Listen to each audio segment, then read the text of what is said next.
I am getting ready to head back out to the wilderness, and as I was packing, I noticed that one of my wool blankets is a little worse for wear. It's got a few burn holes in it from my campfire. Now, generally speaking, wool is pretty fire resistant, but if you do get larger sparks or embers shooting off, landing on the blanket, you certainly can get burn holes, which is what's happened here. With a woven wool blanket such as this one, it's important to fix these holes when you notice them.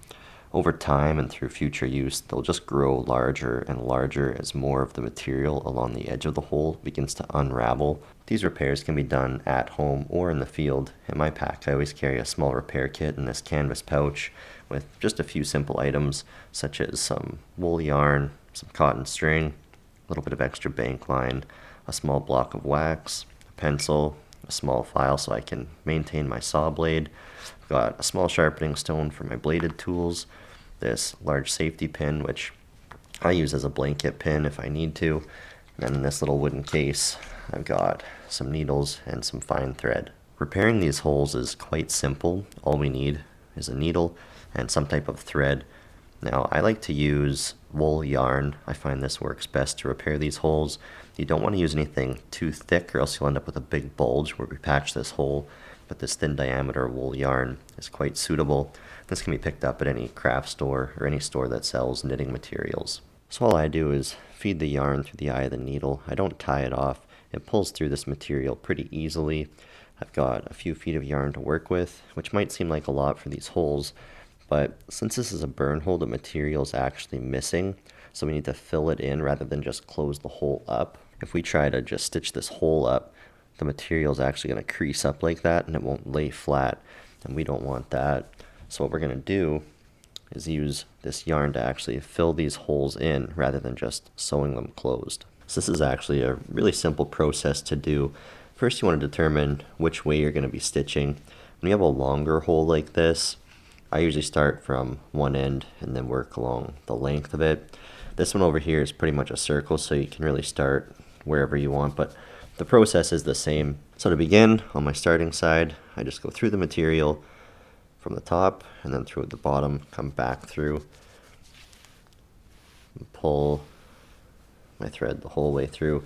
With this tail end, I actually leave it so that it covers the length of that hole. So to stitch this up, we're just going to use a baseball stitch, which means we go through the hole and we actually punch through from the bottom side like this and pull through. Once again, we're not trying to close this hole up. We're not trying to bring that material together.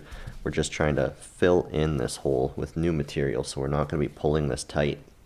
With this tail end, I'm actually going to lay it alongside the hole like this, and then continue with my next stitch. You'll notice that I'm stitching through back little ways from the edge of the hole.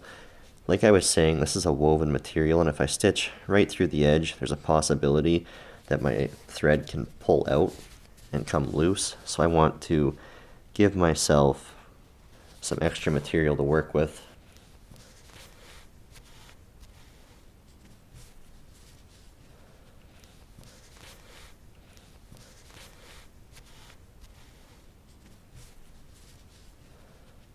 So we just follow this baseball stitch the whole way throughout. And again, we're not pulling this tight. We're just filling in this hole with new wool material. This tail end lays flat. I'm not pulling the stitch tight. It's just enough to cover up that hole. I'm keeping my stitches fairly close together. We do want this hole to be filled in nicely. We don't want there to be a bunch of gaps and stuff.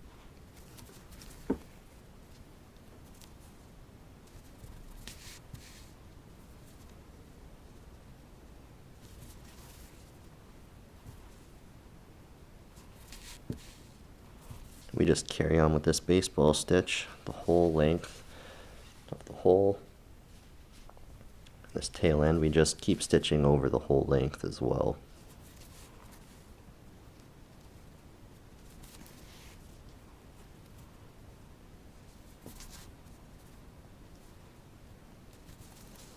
So now we're coming towards the end here, and I'm just going to keep on doing this baseball stitch until I get right to the very end where I can't feel that hole at all.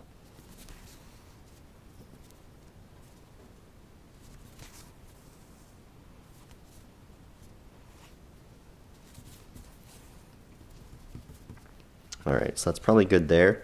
Now on this side, I'm going to do the same thing that I did when I started here. I'm actually just going to come through on the underside and then back through on the top side, just like that, just to close off this side of stitches. And that kind of locks that tail end in place as well. So this is what we are looking like now.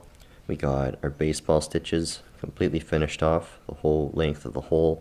Then we finished off with just one little whip stitch here to cover up that tail end. And you can see these stitches are fairly loose. They're not pulled tight. They're still very loose, which is what we want, because we're not trying to close that hole up. We're trying to fill it in with new material. So now we're going to do a series of stitches to go back to the side that we started on. All we're going to do is whip stitches, but we're going to do them between each set of baseball stitches. So right now my thread is on this side, so I'm going to go to the opposite side. In between my first set of baseball stitches, we're going to go through the material,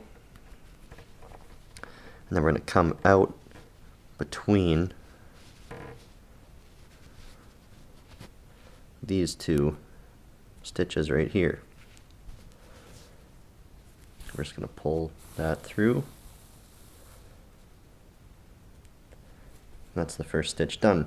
Now we're going to go between these two stitches, coming from the top side, right between them, and then we're going to come out between the next two on the bottom side. Right there, and we're going to pull that through.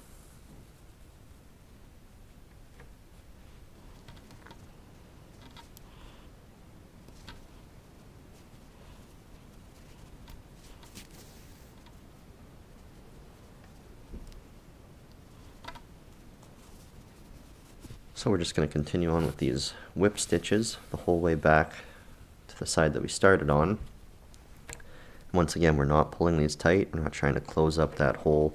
This is just to allow us more material over top of that hole to fill it in.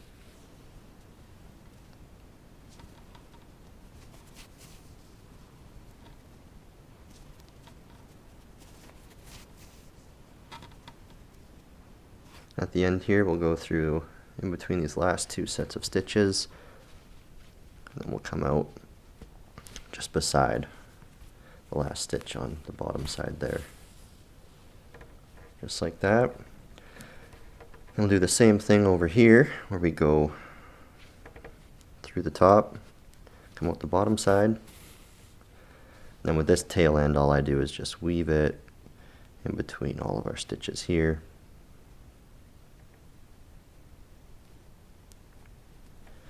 Just like that, and pull it through. Trim that off. And there's our completed patch.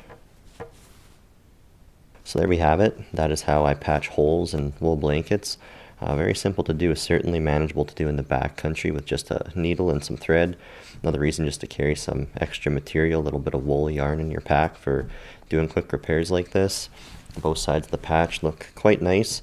It lays pretty flat as well. After a bit of use, the patch will really begin to blend into the blanket, lay real flat, and you won't even notice that it's there. You'll notice when we hold this patch up to light, no light actually comes through the patch itself. More light comes through the blanket than the hole that we fixed. So this is certainly a great way to patch a hole and repair damage done to a wool blanket. So if you have some holes in your wool blanket, hopefully this will help you patch them up and allow you to continue using your blanket for many years to come.